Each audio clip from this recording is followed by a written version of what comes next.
Hi there, Kate. Come on in. How are you today? Fine, thanks. Hi, Lukey. How's things? Okay.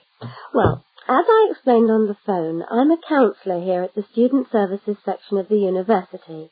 And I'm interviewing overseas students to help me draw up a guide for new students.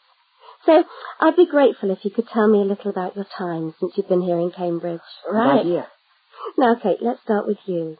Okay. This is your second semester, isn't it? Could you tell us something about your first impressions of the town when you arrived? Yeah. Well, first of all, I was struck by how quiet it is here in the evening.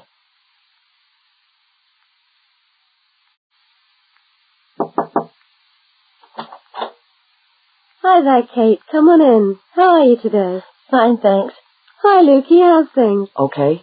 Well, as I explained on the phone, I'm a counsellor here at the Student Services section of the university. And I'm interviewing overseas students to help me draw up a guide for new students. So I'd be grateful if you could tell me a little about your time since you've been here in Cambridge. Right. Yeah. Now, Kate, let's start with you. Okay. This is your second semester, isn't it? Could you tell us something about your first impressions of the town when you arrived? Yeah. Well, first of all, I was struck by how quiet it is here in the evening. Yeah, I suppose Cambridge is a quiet place. Where did you live when you first arrived? Well, I went straight into student accommodation. It was a kind of student hostel. Ah, right. So, you didn't have to worry about doing your own cooking or anything like that? No, but sometimes I wished I had. The food at the hostel was awful. Oh, dear. But how were the other students? To be honest, I haven't managed to make many friends, even though the place is full. People seem to keep to themselves. They're not really very friendly. Oh, I'm sorry to hear that. Well, what about the actual course? You're studying, I'm doing a master's by coursework in environmental studies. Oh, right. And how are you finding that? Yeah, well, it's been pretty good, really. I've enjoyed the course, but I feel there hasn't been enough contact with the lecturers. Oh. They all seem to be incredibly busy. The only chance I've really had to talk to them was on the field trip. Well, that's no good. Mm-mm. Could anything be done to improve the course, in your opinion? Well, I think it would be helpful to have meetings with lecturers on the course. Say, once a fortnight, something like that. Regular meetings? Uh-huh. Yes, that could certainly help. Now, Kate, we'll come back to you in a minute, but I'd just like to ask Lukey some questions. Lukey, where are you from? I am from Indonesia. And how did you find Cambridge when you first arrived? Well, I like it here. I think the city is very beautiful. What about your accommodation? Was that okay? Yes, okay. At first, I stayed with a family for 3 months. They were very kind to me, but they had 3 young children, and I found it difficult to study. Right, I see. So after 3 months, I moved out, and now I live with 2 other students in a student house. It's much cheaper, and we like it there. Good. And, what about your studies? What are you studying? I'm doing a Bachelor of Computing. Computing, I see. Apart from the language difficulties, if you can separate them, how have you found the course? Okay, but... Yes, go on. Well, the main difficulty for me is getting time on the computers in the computer room. It's always busy, and this makes it very hard to do my practical work. Yes, I'm sure it would. Can you reserve time in the computer room? No, you can't.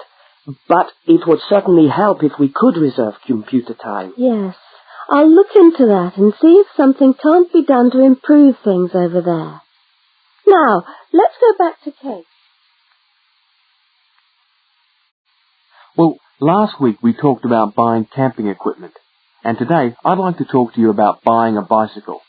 A simple enough exercise, you might imagine, but there are lots of things to look out for to make sure you get the best deal for your money. Well, the range of bicycles is enormous.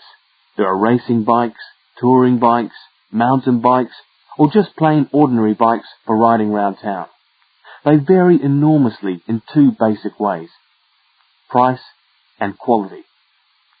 This means that the choice you make will probably be determined by the amount of money you want to pay, your own personal needs, what is actually available, or a compromise of all three things.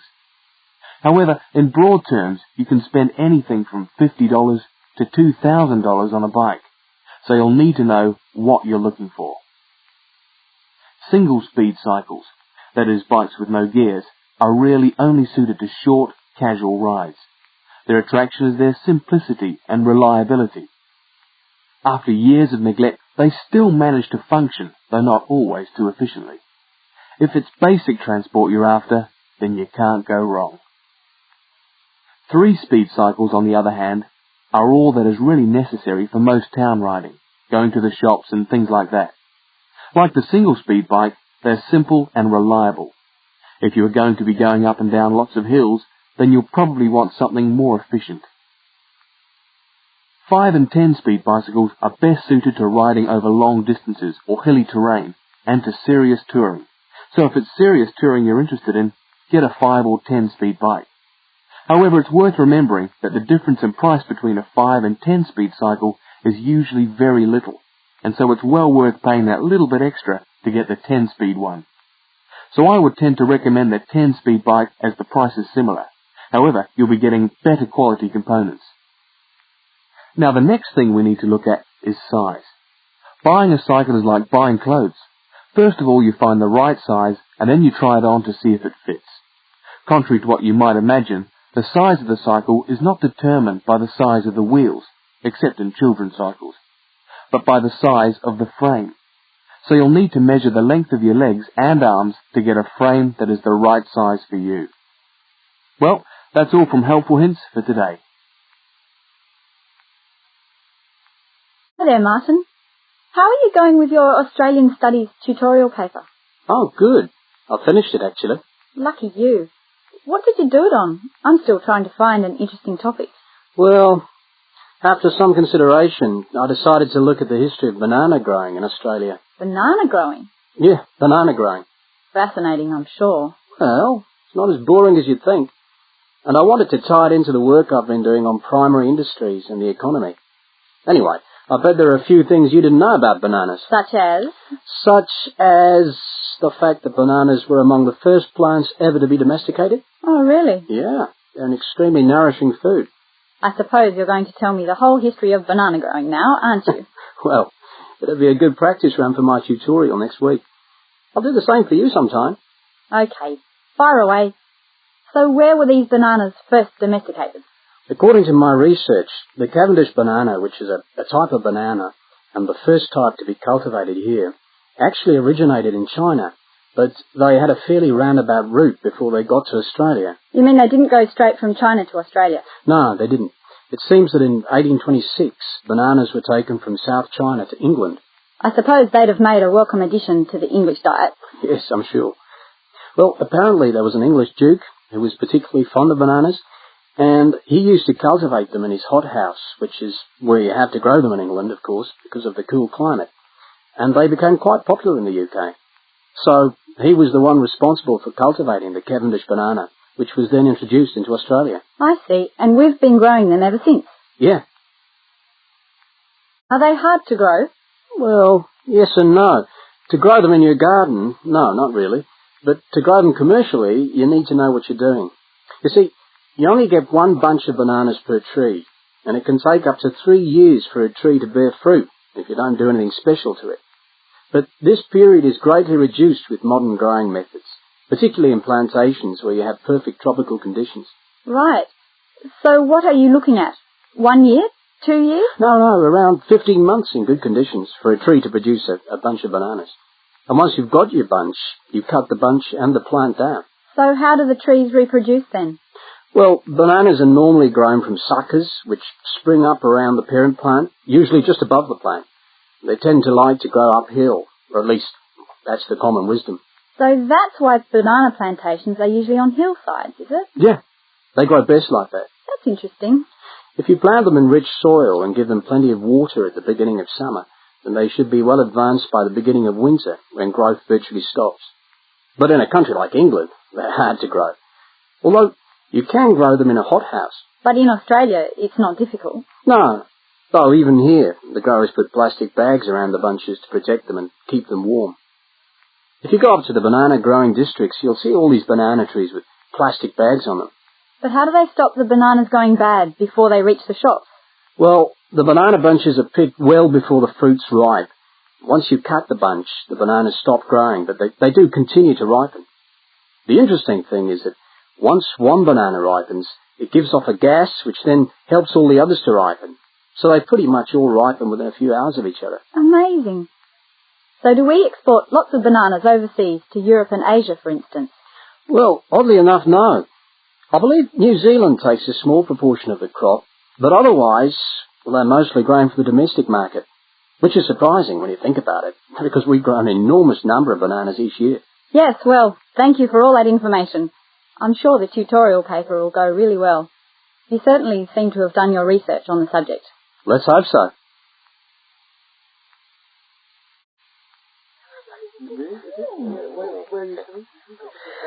Good morning everyone, and welcome to our regular lecture on health issues.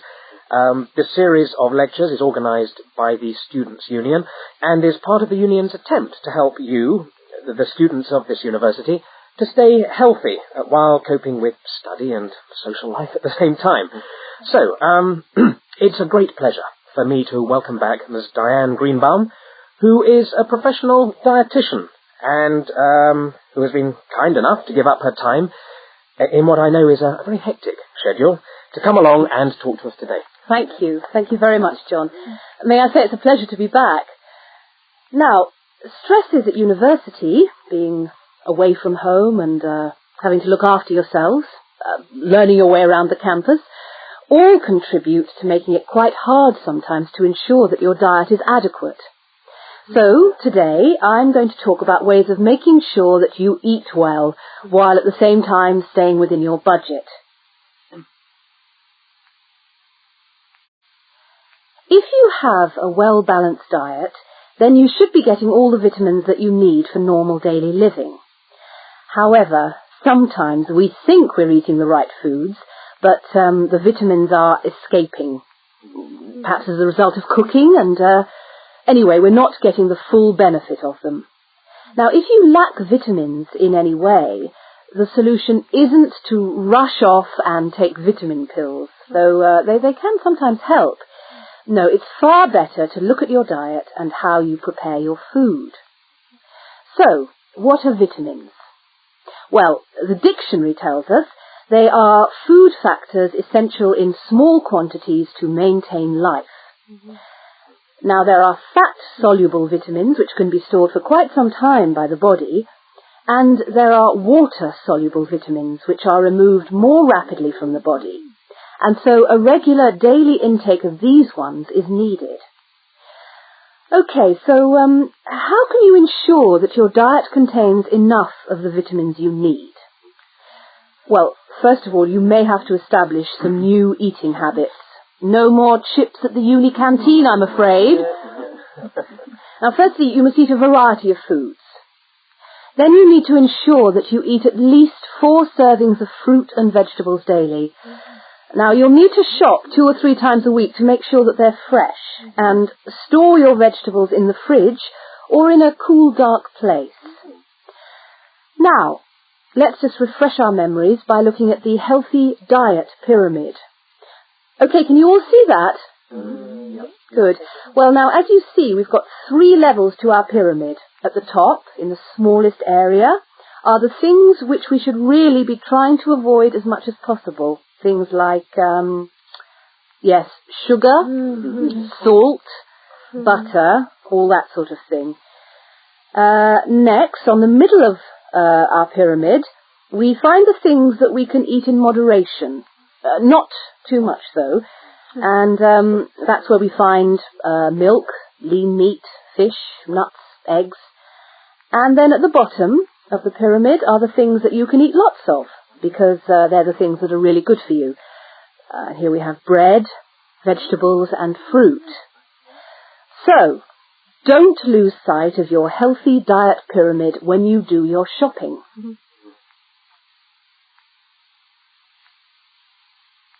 That is the end.